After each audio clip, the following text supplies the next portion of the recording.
I'm in the Fayette, Fairport, Faith, Horn, Iron Mountain, Flat Rock, Freda, Ishpeming, Tri-Mountain, Kearney, Pelkey.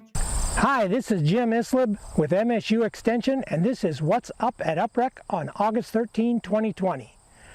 Today we'll visit with Farm Manager Paul Naasz about some of the grazing practices here at Chatham. In this video, we'll focus on allocating pasture in an intensive management grazing system. Good morning. My name is Paul Naasz, and I'm Farm Manager at the Upper Peninsula Research and Extension Center in Chatham, Michigan. Today we're going to talk a little bit about our grazing system that we utilize here at the farm. We have 110 brood cows. They're Red Angus, and we do a fall calving. What we have behind us here is the calves from 2 years. So we have the 2-year-olds that were born in the fall of 2018, and we also have the yearlings that were born in the fall of 2019. So we've got this group grazing together. The 2-year-olds will be harvested and sold as grass-finished beef here in just a couple months, and then the yearlings will be wintered over and grazed again next summer and then marketed next fall. The main thing that we look at when we're trying to determine when to move the cattle and where to move the cattle is the available forage. And this is really good grass, lush grass. They're able to come in, top the grass, get the high quality grasses off, and improve the performance of the cattle. What we really like to see is we shoot for like 2 pounds a day gain, average daily gain on these cattle on grass. So we're really not grazing it off too hard because there's a tremendous amount of forage, and we need to keep moving through the system. So when we develop our grazing patterns, I usually like to go drive the pastures at least once a week, if not twice a week, because really what we need to focus on, what we have right here today, but we also need to focus on what grass we're going to have 2 weeks from now and where that grass may be. Sometimes if we look at a pasture that we think we're going to be to in 2 weeks, we can either speed up our rotation or we might have to slow it down a little bit, depending on what we have out in the future. When we determine the paddock size, I try to estimate the available forage, and then we take a look at how many cattle we have and what their weight is, and then we just do some simple math. So for instance, these cattle are probably averaging across the board probably about 850 pounds. Just assume 100 head, so we got 85,000 pounds of cattle that we need to have grass for.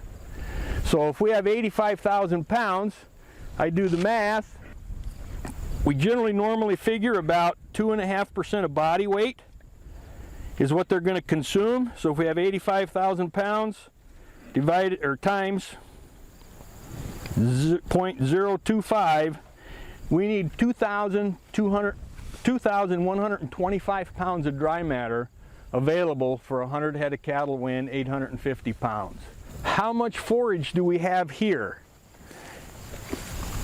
And through experience, you're going to come up with kind of an estimate of what you're going to have. The way I do it is I look, okay, if we were to come out and mow this field and bale hay off of it, I'm going to tell you I think there's about a ton of dry matter here.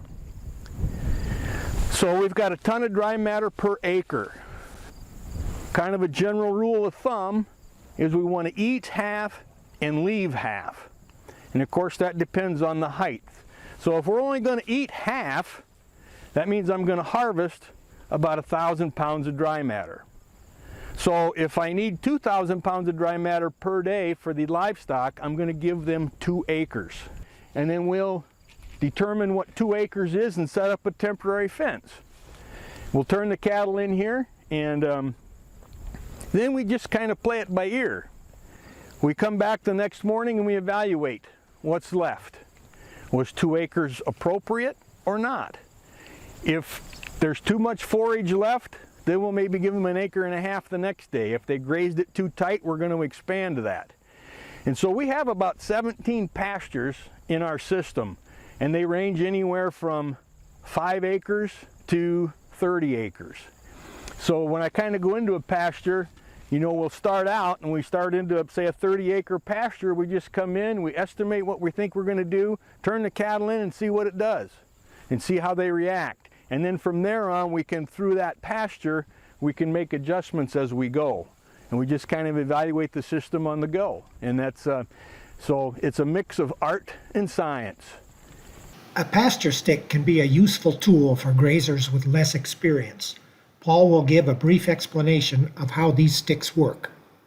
And here's what's called a pasture stick, and was developed after many hours of research and data collection.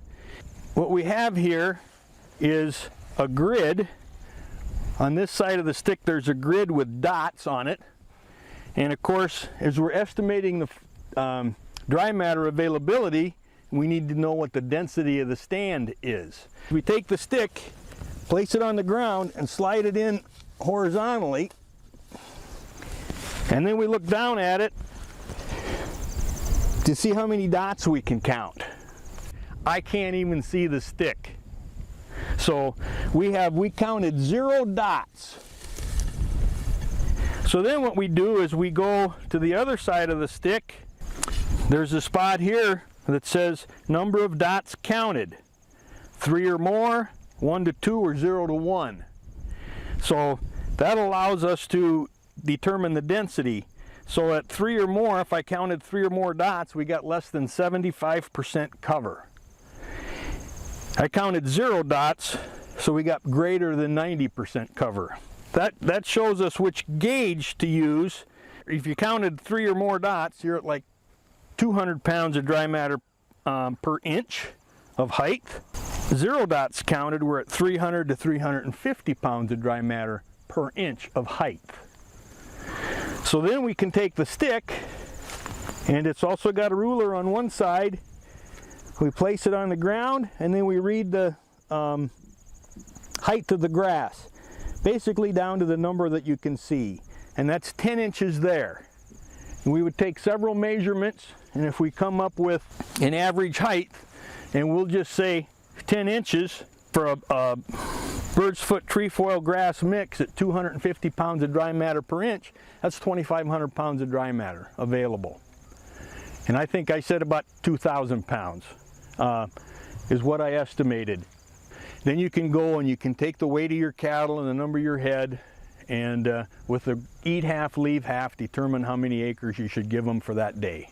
For more information from MSU on rotational grazing management, visit Forage Extension Specialist Dr. Kim Cassada's MSU Forage Connection website. Click on Extension and scroll down to Grazing Management to review the available information. That's what's up at Uprec. Hope to see you again next time, and happy grazing.